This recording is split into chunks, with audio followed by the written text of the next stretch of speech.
Medical మరియు health care రంగంలో bright future కోసం వెతుకుతున్నారా? అయితే అరోరా అందిస్తున్న best paramedical and allied health sciences courses లో జాయిన్ అవ్వండి.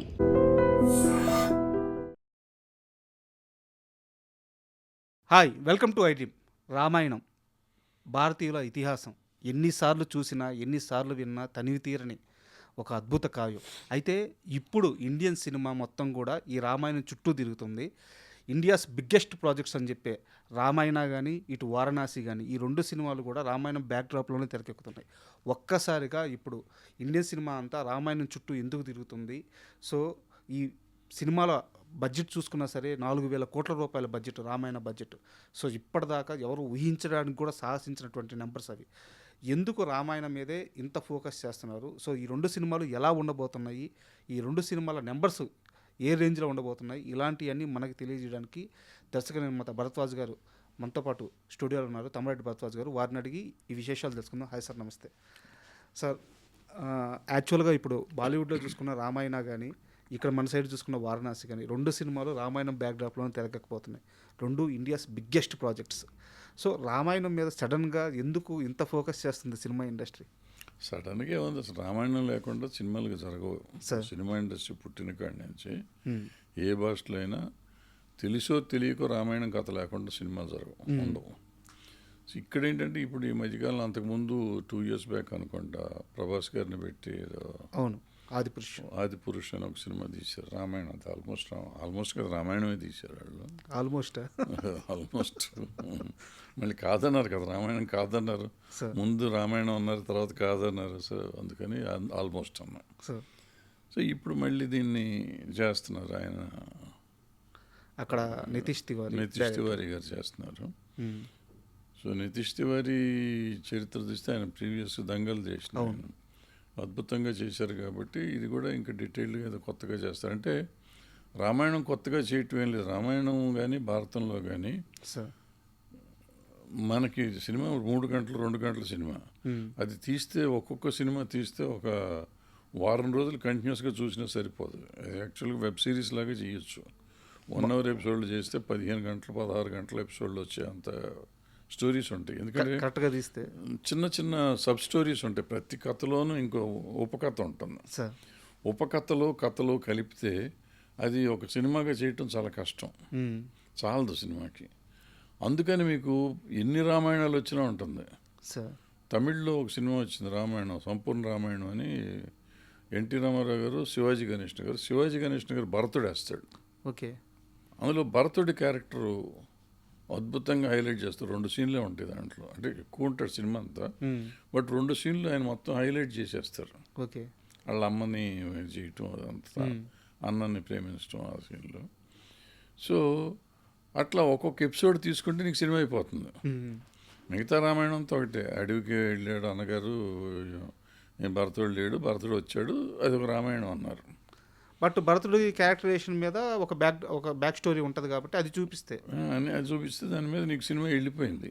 ఇది ఉంటుంది. అడవికి వెళ్ళారు, ఆయన వచ్చాడు, ఆయన వచ్చిన మొత్తం భరతుడి మీద కథ వెళ్తుంది, రామాయణం మళ్ళీ ఫినిష్ అయిపోతుంది. ఎందుకంటే బేసిక్గా తమిళ సినిమా కాబట్టి, తమిళ్లో ఎన్టీ రామారావు గారు రాముడుగా ఉండాలి కాబట్టి రామారావు గారు రాముడు, సీత పద్మిని, ఈయన భరతుడు. సో అలా చేసుకొచ్చారు వాళ్ళు. మళ్ళీ రామాయణం వస్తే మిగతా వస్తే మన లవకుశ కూడా రామాయణమే. రామాయణంలో వస్తే వాళ్ళు లవకుశల కథ తీసుకొని ఆయన బయటికి వెళ్ళింది అవన్నీ తీసి ఆ చిన్న బిట్ తీసి. సో మొత్తం తీయాలా కొంచెం తీయాలా అంటే రకరకాలుగా ఉంటుంది. సీతా కళ్యాణం తీశారు, సీత కళ్యాణం పార్ట్ వరకు తీశారు. ఎన్నో చెప్పుకుంటూ పోతే సీతారామ కళ్యాణం తీశారు, అది రావణాసురుడి కథ వరకు ఆయన కళ్యాణం, శ్రీరాముడి కళ్యాణం వరకు తీశారు. అందులో రావణాసురుడిని హైలైట్ చేశారు. ఇట్లా చెప్పుకుంటూ పోతే ఎన్నైనా చేయొచ్చు. సో ఎన్ని 100 సినిమాలైనా తీయచ్చు రామాయణంతో. అన్ని రామాయణాలే అవుతాయి. సో రామాయణం కూడా 100 రకాల రామాయణం ఉంది. తూర్పు రామాయణం, ఈ పశ్చిమ రామాయణం, మామూలు రామాయణం, వాల్మీకి రామాయణం, ఇంకో రామాయణం, నేను రాసిన రామాయణం, మీరు రాసిన రామాయణం అని ఈ టైప్లో అన్నీ 100 ఉన్నాయి. రామాయణానికి కొంచెం చిన్న మార్పులు ఉంటాయి. సో ఎవరైనా ఏదైనా తీసుకోవచ్చు. ఇది ఫస్ట్ పాయింట్. అందుకని నెంబర్ ఆఫ్ సినిమాలు వస్తాయి. ఇప్పుడు మళ్ళీ రామాయణం ఎందుకు ఇన్నిసార్లు వచ్చినాక సార్. అంటే గతంలో మనం ఏ గ్రాఫిక్స్ ఏమీ లేని రోజుల్లో సినిమాలు తీశారు అప్పుడు. ఇప్పుడు టోటల్ గ్రాఫిక్స్ వచ్చినాయి, విజువల్ వండర్ చేయొచ్చు. ఇప్పుడు సౌండ్లో కానీ విజువల్లో కానీ చాలా టెక్నాలజీ పెరిగిపోయింది. సార్. సో కొత్త ఎక్స్పీరియన్స్ ఇస్తానికి ప్రయత్నం చేయొచ్చు. కొత్త ఎక్స్పీరియన్స్కి ప్రయత్నం చేస్తే తెలిసిన కథే, కొత్త ఎక్స్పీరియన్స్కి ప్రయత్నం చేస్తే విజువల్గా ఎంతైనా వెళ్ళిపోవచ్చు. విజువల్స్ సౌండ్స్ మీద ఎంతైనా చేయొచ్చు. తెలిసిన కథను విజువల్లో అద్భుతం చేస్తే పిచ్చి నోరు తెరిచి చూసేస్తారు కదా.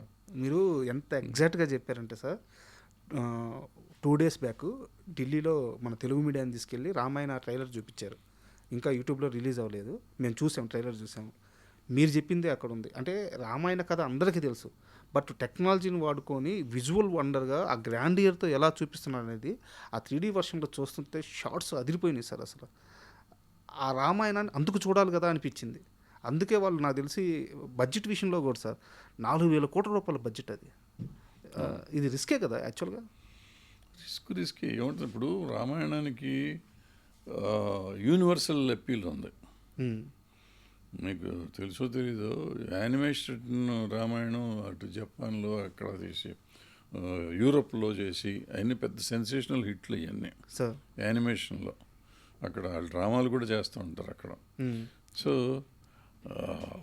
యూనివర్సల్ సబ్జెక్ట్ కాబట్టి అన్ని లాంగ్వేజ్లో డబ్ చేసుకుంటే అన్ని లాంగ్వేజ్లో వస్తుంది, డబ్బులు చాలా వస్తాయి, డబ్బులు ఉన్నాయి. అంటే బాహుబలి తర్వాత భారతదేశంలో ఉన్న అన్ని లాంగ్వేజ్లకి మనం అదర్ లాంగ్వేజ్ అంటే ప్రపంచ సినిమాని, ప్రపంచ యూనివర్సల్ సబ్జెక్ట్స్ తీసి యూనివర్సల్గా డబ్బు సంపాదించడం ఎలా అనేది ఒక బిజినెస్ మాడ్యూల్ ఒకటి కొత్తగా స్టార్ట్ అయింది.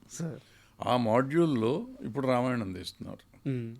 ఆ రామాయణం తీస్తే అందుకే 4,000 కోట్లైనా పెట్టచ్చు. 4,000 కోట్లు అంటే ఇప్పుడు అమెరికన్ సినిమాలు, ఇంగ్లీష్ సినిమాలతో కంపేర్ చేసి 4,000 కోట్లు is a very small amount. అక్కడ మామూలు చిన్న సినిమా చేసినట్టు, ఇవి మనకి పెద్ద అమౌంట్. పైగా ఇది 2 parts కాబట్టి 2 పార్ట్లు కాబట్టి 2,000 కోట్లు అయినట్టు. సో పెద్ద అమౌంట్ కాదు కదా. సో వస్తుందని ఆశ ఉంటుంది, రావచ్చు. అండ్ స్టార్ ప్లస్ ఇప్పుడంటే ఆ రోజుకి ఈ రోజుకి మీకు డిజిటల్ మార్కెట్ ఒకటి కొత్తగా వచ్చింది, శాటిలైట్ మార్కెట్ ఉంది, ఈ అదర్ లాంగ్వేజ్ మార్కెట్ ఉంది. ఇన్ని లాంగ్వేజెస్ ఉన్నాయి కాబట్టి ఆ చిన్న అమౌంట్, చాలా చిన్న అమౌంట్.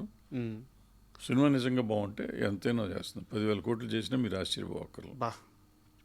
అయితే ఇదే సమయంలో ఇటువైపు మనకి వారణాసి కూడా సేమ్ రామాయణ బ్యాక్డ్రాప్లోనే తెరకెక్కుతుంది. అయితే పూర్తిగా రామాయణం కాకపోయినా రామాయణకు సంబంధించిన ఎపిసోడ్స్ మాత్రం చాలా గ్రాండియర్లో ఉండబోతున్నాయి అనమాట. సో ఇది నితీష్ తివారీ వర్సెస్ రాజమౌళి అనుకోవచ్చా, లేదంటే అలా చూడకుండా రెండు ఒక మంచి ప్రయత్నాలుగా చూసుకోవచ్చు? ఎందుకు నితీష్ తివారీకి రాజమౌళికి సంబంధం ఉంది. ఆయన గొడవ అయింది, ఈయన గొడవ అయింది.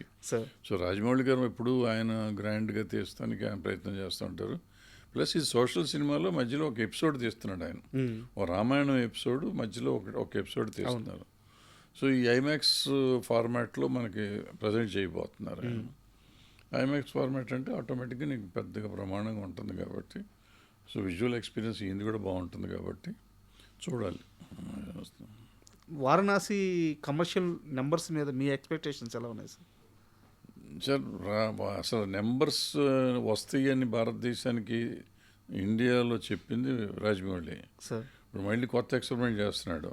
సో అది కాదు నెంబర్, ఇంకా నెంబర్ ఉంది అని చెప్పడానికి వారణాసి తీస్తున్నాడు ఆయన. సో ఆ రోజున 100 కోట్లు తీసినప్పుడు ఈ పిచ్చోడు తీస్తున్నాడు అనుకున్నా నేను. ఆ రెండో పార్ట్ 600 కోట్లు పెట్టినప్పుడు ఇంకో పిచ్చోడు అనుకున్నా. మళ్ళీ 1000 కోట్లు పెట్టి RRR తీసినప్పుడు 900 కోట్లు పెట్టి తీసినప్పుడు మళ్ళీ పిచ్చోడు అనుకున్నా. But he never proved wrong. ఆయన ఎప్పుడు ఆయనే కరెక్ట్, మనమే తప్పు.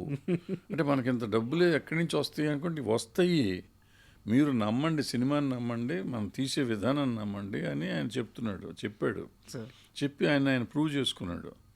సో ఇప్పుడు రాజమౌళి శీలాన్ని శంకించాల్సిన సమయం కాదు, అవసరం లేదు. మనం ఆ శీలాన్ని శంకిస్తంలో చాలా చిన్నవాళ్ళం అయిపోతాం. సో ఆయన ఈసారి 10,000 కోట్లకి వేసాడేమో టార్గెట్, మనకి తెలియదు కదా. 10,000 కోట్లు ఇప్పుడు అందరికి 10,000 కోట్లు చేయాలి. నా ఉద్దేశంలో నేను మీకు తెలిస్తే కల్కి అప్పుడు నేను ఎక్స్పెక్ట్ చేసి 5,000 కోట్లన్నా చేస్తుంది, 5,000 నుంచి 10,000కి వెళ్ళాలి. అంటే మనం టాప్ 10 వరల్డ్ సినిమాలో టాప్ 10లోకి రావాలి. ఈ 1,000 కోట్లు 2,000 కోట్లు ఎక్కడో ఉంటాయి ఇవన్నీ వాళ్ళ డాలర్స్ లెక్కలో కన్వర్ట్ చేస్తాం. సో 10,000 కోట్లు చేస్తే వాళ్ళతో పాటు మనం వెళ్తాం, 1, 2లోకి వెళ్ళిపోతాం. వెళ్ళగలిగే శక్తి ఉంది అనేది రాజమౌళి గారు చూపించాడు. సో ఆ శక్తికి సరిపడా పుష్ చేయాలి. సో రాజమౌళి గారు ఆయన శక్తి ఆయన చేస్తున్నాడు, ఇప్పుడు నితీష్ ఆయన కూడా చేస్తున్నారు. ఇంకెంతమంది చేస్తారో చూద్దాం. అయితే ఇక్కడ నా దగ్గర 2 రాజమౌళి గారి ప్లానింగ్కి సంబంధించిన ఒక 2 చిన్న టాపిక్స్ ఉన్నాయి సార్, వాటి గురించి మాట్లాడుకుందాం. RRR సినిమా రిలీజ్ అయిపోయిన తర్వాత మనకి అకాడమిక్ అవార్డు వచ్చే ఈ ప్రాసెస్లో ఆయన ఆ RRR సినిమాని ఇంటర్నేషనల్ లెవెల్కి తీసుకెళ్ళిన విధానం, ఆ మార్కెటింగ్ కానీ ఆ స్ట్రాటజీ కానీ నాకు ఓన్లీ RRR వరకే పరిమితం అవుతుంది అనిపించట్లేదు సార్. అది ఈ వారణాసి కోసం ఆయన దాన్ని ఒక స్టెప్గా వాడుకున్నట్టు అనిపించింది. అవును, కరెక్ట్. అది జేమ్స్ కెమెరాన్ కానీ కలవడం కానీ అలాంటి వాళ్ళ చేత ప్రమోట్ చేయించడం కానీ, మీరు చెప్పి నిజంగా నాకు కూడా ఈ విషయంలో ఆశ్చర్యం ఏమి ఉండట్లేదు సార్. మీరు చెప్పినట్టు 10,000 కోట్లు అంటే ఆయన విజన్ ఆ రేంజ్లోనే ఉంది. అవును, ఆయన విజను RRRకి ఆయన ట్రై చేసిన విధానం, ఆయన ప్రమోట్ చేసిన విధానం, అక్కడ సార్ ఆస్కార్ టైంలో ప్రజెంట్ చేసిన విధానం, ఆయన ఈ వారణాసికి బేస్ చేశాడు. అక్కడ ఆస్కార్ అవార్డు వస్తుందో రాదో దేవుడికి, కానీ టోటల్గా హాలీవుడ్లో మనకు ఒక బేస్ తయారు చేశాడు సార్. చేసి వాళ్ళు మాట్లాడుకునేటట్టు చేశాడు, మన గురించి మాట్లాడేటట్టు చేశాడు. సో ఆ దారి తీసుకొచ్చేసాడు ఆయన. తీసుకొచ్చినాక ఆ దారిలోనే ఇప్పుడు ఇది కూడా చేయాలని, ఇది కూడా రిలీజ్లు హాలీవుడ్ కంపెనీలతో చేయాలని అనుకుంటున్నట్టున్నారు. సంథింగ్ ఏదో చేస్తాడు ఆయన. సో ఆయనకంటే మార్కెటింగ్లో కొట్టేవాడు ప్రపంచంలోనే ఎవడు లేడు. అండ్ సెకండ్ థింగ్ సార్, ఇది పూర్తిగా ఒక తెలుగువాడి స్వార్థంతోనే మాట్లాడుతున్నాను, తెలుగువాడన్న స్వార్థంతోనే మాట్లాడుతున్నాను. రాజమౌళి గారు మీరే చెప్పారు ఆయన మించిన వాళ్ళు లేరని చెప్పేసి. బట్ ఆయన ఎంత ఎదిగినా సరే మళ్ళీ నెక్స్ట్ సినిమాకి ఇంకో తెలుగు హీరోనే పట్టుకొని పోతున్నాడు. ఇప్పుడు బాహుబలి తర్వాత ఆయన తలుచుకుంటే ఆ రోజు అమీర్ ఖాను, సల్మాన్ ఖాను, షారూక్ ఖాను ఎవరైనా డేట్స్ ఇస్తారు. మళ్ళీ వచ్చి జూనియర్ ఎన్టీఆర్ గారు రామ్ చరణ్ గారితోనే సినిమా చేశారు. RRR ఇంటర్నేషనల్ లెవెల్లో అంత ఇదైన తర్వాత మళ్ళీ వచ్చి మహేష్ బాబు గారితో సినిమా. ఒక్కో హీరోని ఆయన వేరే రేంజ్కి తీసుకెళ్తున్నారు. ఈ ప్లానింగ్ అంతా మహాభారతం కోసమేనా? అదేం కాదు, మహాభారతం చేస్తాడు నాకు తెలియదు. కానీ ఇప్పుడు షారుఖ్ ఖాన్లు, బోరుఖ్ ఖాన్లు వీళ్ళు 100 కోట్లు చేయలే. మన ప్రభాస్ అయితే వెళ్ళాడు 200 కోట్లు 100 కోట్లు అన్నీ మనమే చూస్తున్నాం ఇప్పుడు అమౌంట్లు. వాళ్ళు హిందీ వాళ్ళు మనకంటే ఇప్పుడు తక్కువైపోయారు. ఇప్పుడు షారుఖ్ ఖాన్ దగ్గరికి వెళ్ళాలి, అమీర్ ఖాన్ దగ్గరికి వెళ్ళాల్సిన అవసరం లేదు. కానీ అంత అమౌంట్లు మన దగ్గర తీసుకుంటున్నారు కాబట్టి ఆల్రెడీ ఆఫ్టర్ ఏదైనా బాహుబలి ముందు బాహుబలి తర్వాత చాలా తేడా వచ్చింది. బాహుబలి ముందు హిందీ ఇండస్ట్రీ మనకంటే 10 ఇంతలు తేడా ఉండేది. ఇవాళ బాహుబలి తర్వాత సినిమా ఇండస్ట్రీ హిందీ ఇండస్ట్రీ మనకంటే తక్కువ ఉంది యాక్చువల్గా. అంటే తక్కువలోనే ఉంది. అయితే ఇక్కడ ఒక సీరియస్ క్వశ్చన్ ఏంటంటే, బాలీవుడ్కి సంబంధించిన రామాయణ మూవీని ఇప్పుడు మీరన్నమాటే, సో ఒకప్పుడు టాలీవుడ్ పరిస్థితి వేరు, ఇప్పుడు వాళ్ళ డామినేషన్ స్టార్ట్ అయింది కాబట్టి వీటన్నిటిని పటాపంచలు చేసే రేంజ్లో కూడా మన కలెక్షన్ ఉండాలి, మన స్థాయి చూపించాలి, హాలీవుడ్తో కాంపిటేటివ్ ఫీల్ అవ్వాలన్న ఉద్దేశంతోనే నమిత్ మల్హోత్రా గారు. హాలీవుడ్లో కాదు, వాళ్ళు మీరు సరిగ్గా గట్టిగా అబ్జర్వ్ చేయండి. అతను యశ్ని తీసుకొచ్చి రావణాసురుని చేశారు. అవును. సాయి పల్లవిని సీతం చేశారు. వాళ్ళు మామూలుగా మన వాళ్ళని అసలు ఈ చచ్చిన వేయరు. ఎందుకు వేసారు? సౌత్ ప్లాన్ చేస్తున్నారు వాళ్ళు. సౌత్ మార్కెట్ మీద ప్లానింగ్ 100% ప్లాన్ చేసి ముందు ఆటోమేటిక్గా ప్రపంచం అంతా వస్తుంది. బట్ మన సౌత్ ఇండియన్ ఆర్టిస్టులను పెట్టుకుంటే ముందు దాని క్రేజ్ మన దగ్గర కూడా ఉంటుంది. ఎందుకంటే తెలుగులో కానీ తమిళ్లో కానీ వాళ్ళ డబ్బులు విపరీతంగా వస్తున్నాయి. ఇప్పుడు యష్ చేసిన KGFలో 1000 కోట్లు టచ్ చేసింది. సో అట్లాగే సాయి పల్లవి ఉంటే మొత్తం ఈ 3 రాష్ట్రాలు, 4 రాష్ట్రాలు, సౌత్ అంతా అమ్మాయికి మంచి క్రేజ్ ఉంది, యష్ క్రేజ్ ఉంది. సో ఒట్టి రణ్వీర్ కపూర్ ఉండి వేరే వాళ్ళని పెడితే సౌత్లో ఆ సినిమా పట్టించుకోరు ఎవరు. వస్తుంది వెళ్తుంది, వచ్చిన 10 కోట్లు 20 కోట్లు 50 కోట్ల దగ్గర ఆగిపోతుంది. ఇప్పుడు సౌత్లోనే 400 కోట్లు చేయొచ్చు, 500 కోట్లు చేయొచ్చు. ఆ రేంజ్కి ఆలోచన వాళ్ళది, ఆలోచనలో ఉండి సరే ఎవళ్ళకాళ్ళు మార్కెటింగ్ స్ట్రాటజీ వాళ్ళు రకరకాలుగా చేస్తారండి. బట్ అయితే ఒకటి మాత్రం ఆనందంగా ఉంది సార్, ఎందుకంటే ఇది వరకు ఈ 2 సినిమాల ముందు వరకు పరిస్థితి ఎలా ఉండేదంటే టాలీవుడ్డా బాలీవుడ్డా మీ బడ్జెట్ అంతా మా బడ్జెట్ అంతా మీ లెక్కలంతా ఇలాంటి ఒక పోటీ ఉండేది. ఇప్పుడు అలా కాకుండా అది ఇండియన్ సినిమా అయిపోయింది. ఇండియన్ సినిమా ఇప్పుడు హాలీవుడ్తో పోటీ పడాలి అన్న ఒక ఆలోచన కానీ ఆ పోటీ కానీ చాలా బ్యూటీగా అనిపిస్తుంది. అది అద్భుతం. ఈ 2 సినిమాల్లో అంటే నేను కాంపిటేటివ్గా చెప్పట్లేదు, చాలా ఆనందంతోనే అంటున్నాను. 2 సినిమాల మధ్య పోటీ అయితే మీరు ఏ సినిమా కొట్టేస్తారు? పోటీ ఏముంటుందండి, ఏ సినిమాకి ఆ సినిమానే. ఇప్పుడు 2 సినిమాలు పెద్ద సినిమాలు డెఫినెట్గా 2 చూస్తాం. 2 చూస్తారు. కానీ పోటీ అంటే అది చూడతాం ఇది చూడడం అనేది పోటీ అట్టయం కాదు. అట్లా ఉండదు, 2 చూస్తాం ఉంటుంది. సో వెయిట్ చేస్తున్నాను సార్, ఎందుకంటే ఒక సినిమా లవర్గా నాకు తెలిసి సినిమాతో మీరు పుట్టినప్పటి నుంచి సినిమాతోనే ప్రయాణం చేస్తున్నారు కాబట్టి ఈ విషయంలో మాత్రం అందరం హ్యాపీగా ఉన్నాం. మీ సంతోషం కూడా అర్థమవుతుంది. సో నిజంగానే ఇండియన్ సినిమా హాలీవుడ్తో పోటీ పడే ఒక టైం వచ్చింది, ఆ టైం పీరియడ్ నడుస్తుందని నమ్ముతున్నాను.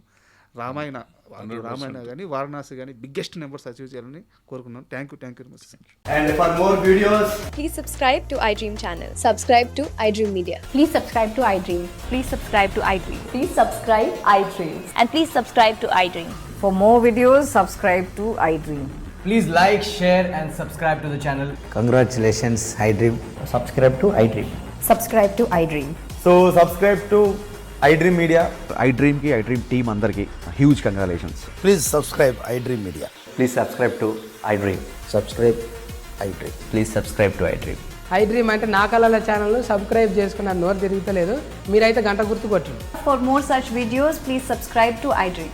Subscribe to iDream. Please subscribe to iDream. Please subscribe iDream Media. Please do subscribe to iDream. Please subscribe to iDream Media. For best entertainment and information, please subscribe iDream. And don't forget to subscribe to iDream.